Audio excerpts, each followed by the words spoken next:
Hey everyone, welcome to Princess of Gay. I'm your host Connie, and today we're here with the second part of our 2023 Pride special. Yeah, it's still Pride Month, so we can still get to this. Um, I wasn't able to get to it last week like I originally planned, but I was able to get to it today. So, yeah. So, it's still June. It counts. So, as you can see from the title and all, we are reacting to Wish You. This is a Korean queer romance movie that is on Netflix. It came out in 2021, and that's all I know about it because I literally just saw this on Netflix one day. It was like recommended to me, and it's like, okay. And it's like I was preparing for like what what the Pride special would be, and it's like, oh well, I'll just do this. It sounds like it could be fun. Um, so yeah, this is a movie. I know nothing else about this. I don't know at all what the plot is about or the characters or I don't know if I'll recognize any actors in this from anything else I've seen from Korean shows or movies. I honestly just have no clue. So we'll see though. We'll give it a shot, see what's up, and hopefully enjoy it. We our first reaction for the Pride Month special was Given the movie, and I very much enjoyed that. It wasn't like the best, but I very much enjoyed it. So now we're gonna see where this one stacks up. Uh, we'll see. uh, that being said, let's just get this going and find out. So when the screen fades to black, pause this redirect and go to the description below. Follow the link to the reaction, and after you watch it, come back here to the redirect and resume play. Because after it fades to black and then it fades back in, everything from that point forward will be my afterthoughts and will contain spoilers to the movie. So, that being said, thank you so much for tuning in, and I will see you at the reaction.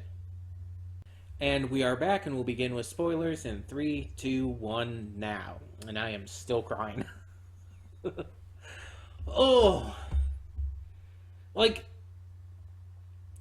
a lot of this movie was extremely precious and cute and was just really wholesome and lovely seeing their relationship develop. And then the ending kind of took a turn, and it's like it was built up. It didn't come out of nowhere. It was built up. There were signs and hints of things, and so we find out that in the end that that Insu's father is the chairman of the record company that had been training him, and for some reason we never actually find out why, but for some reason he is extremely against Insu becoming a singer. It's never explained why. It's never gone into, but he's extremely against it to the point where he's been pressuring other record labels and stuff to avoid it. And I'm assuming I assumed at the end that they like were gonna work with him anyway, but it seems like that's actually I'm actually thinking about it, and I don't think it's the case. I think these three are just supporting him, supporting them. They're not like going to try to force it at the company or anything. They're just supporting them together as a duo and with their music and all. Not necessarily in a professional sense, just in general. And the parts, and this kind of happens in any movie or series or game that covers this kind of thing. The parts where it was at the end kind of leading into the idea that he was going to commit suicide and it looked like he was literally about to before he got that call. He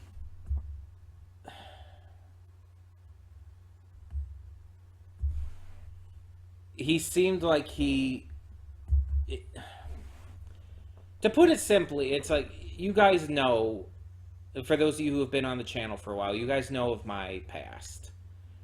For those of you who are new, to summarize it quickly, I was extremely suicidal at one point. Not just to the point of thinking about it, but actually attempting it multiple times. And I ended up being able to get out of it thanks to finding some things that helped me. Finding some things that brought me some joy that I just hadn't been feeling. It wasn't a person for me. It wasn't an opportunity. It was, for me, it was just a show, really. And I know that sounds silly, but it helped me. It spoke to me in a way that nothing else was at the time. And so whenever I see anything in movies or shows or games that deal with suicide, it very much gets to me. It's very much an emotional beat. Some of you may remember, I think this was on the old channel before the old channel was deleted and everything by YouTube. But some of you might remember, I played Doki Doki Literature Club when it came out, and when that came up in the game, it's been out for a long enough time where it's not a spoiler anymore. But when suicide came up in the game and Sayori committed suicide, and it just changed the entire trajectory of the entire game, like, I actually had to like stop playing and walk away because it upset me, like, big time, like to the point where it made me throw up. I was really not in a good place from that. And I've gotten better, I guess you could say, at being able to handle seeing that stuff. It still upsets me every time, but I can handle it a little better. And I want to I want to just acknowledge how well it was done in here. Because again, there were hints and there were signs throughout the film that there was something more to him. That Insu had some darkness to him that he just refused to talk about. And it was made clear by one point that it was probably in relation to his father.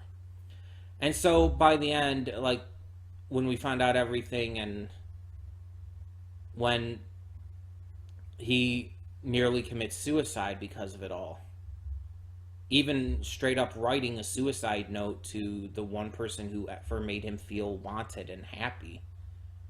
Yeah, that's gonna get to me. That's gonna fucking, like, really get to me.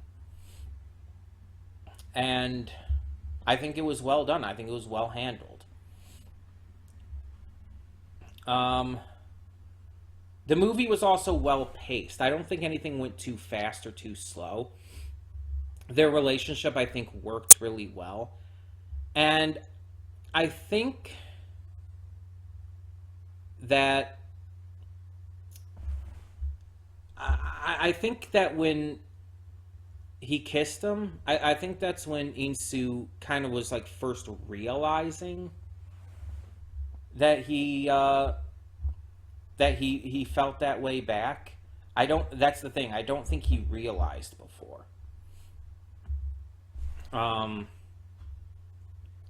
So it was kind of good for him to realize that, but also it's like it clearly took he clearly needed to have some time to think about it. And then, like, right after that, like, all this shit happens with, like, them finding out about the father and everything. It's, like, just really bad timing. Just extremely bad timing. It just really did not work out in that regard. I'm trying to find the names of the actors right now. Both of the main actors in this, because I want to call them by name because I want to give them credit for this. Okay, so let's see.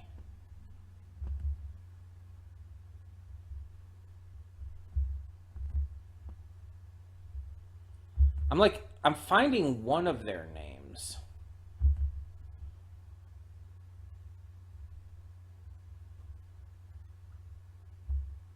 I'm not sure about the other.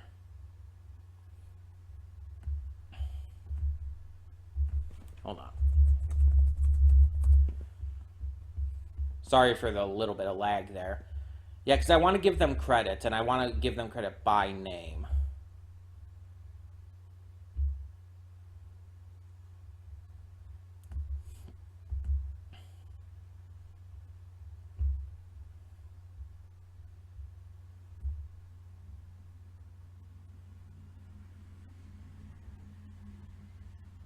Hmm.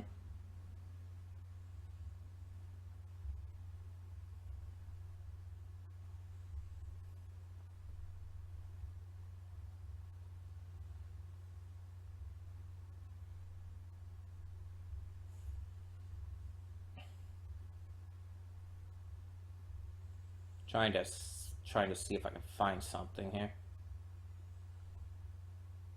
Sorry for the like bit of quietness, I guess you could say.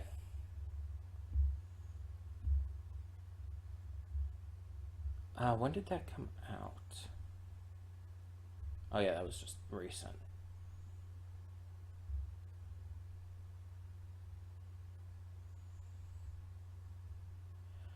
Okay, so I found their names. Apparently, Kang In Soo, that's the actor's name as well. So I guess he was playing like maybe a fictionalized version of himself, maybe.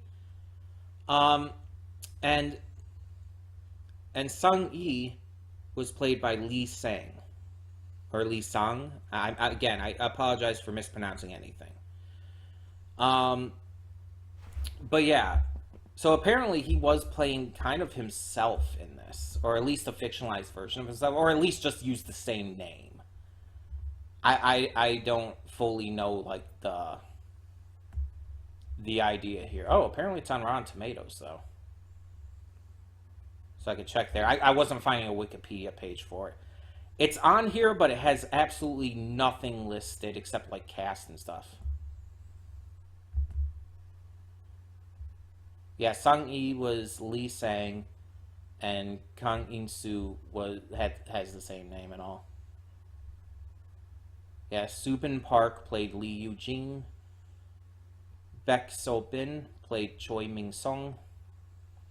Again, if I'm mispronouncing any of this, I apologize. But yeah, it's like there are no scores, or at least fewer than 50 audience scores, it says. No, it says there's just none. There's literally none. Okay. So yeah, I'm finding very little about this movie online, um, which kind of sucks. But oh well, not really much of anything I can do about that. But yeah, I want to give them proper credit. They did amazing. They did a fantastic job at showcasing the emotions of these characters as they're going through this and discovering each other and themselves through this situation. Um, it feels like a very, very realistic, natural love too. It's not like again. It kind of goes with the pacing. It's not super quick to where it just feels like too easy, but it's also not super. It doesn't feel like a slow burn because it feels like they're just genuinely falling in love as they spend time with each other. Though it's very clear that Sangyi had a crush on him throughout pretty much the entire thing. Pretty much since he first laid eyes on him. Also, when he goes to live with him and the fact that, like, the dude comes out with his shirt off and everything, like, just coming out of the shower and whatnot, it's like, my dude. Really? And it's like, yeah, he's hot. He's hot. But it's like, did you really need to do that? Um, and for an hour and 40 minutes, this went by pretty quickly. I was just really enjoying it. It's like I was just enamored. I was having fun. I was just really into the cuteness of it all. I really enjoyed this. Um, I think this was a really good movie to check out, and I'm glad that I just randomly happened to see it on Netflix. Um, I think this was fantastic for Pride Month. And I do want to check something else here.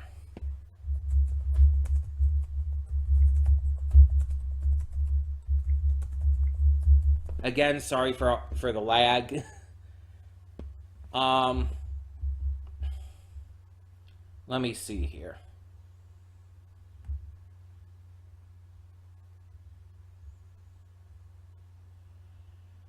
Okay, according to what I'm seeing here, there was an article posted by Human Rights Watch in February of this year where they said where they recognize a South Korean court recognized that same-sex couple should receive the same benefits as a different sex couple.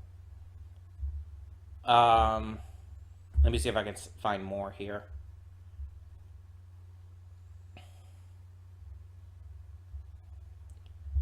Okay, according to the Wikipedia article, same-sex marriage is legal. Transgender people are allowed to change their legal sex. But apparently same-sex intercourse is illegal in the military, punishable by up to 2 years in prison. All able-bodied men must serve about 2 years in the South Korean military. I knew about that part because I've heard of like idol singers and stuff having to serve. Okay, so the military, it's illegal and you can't engage in it while in service, I guess. But it's legal otherwise. It seems like it's, according to this, though, while it is legal, it is still taboo.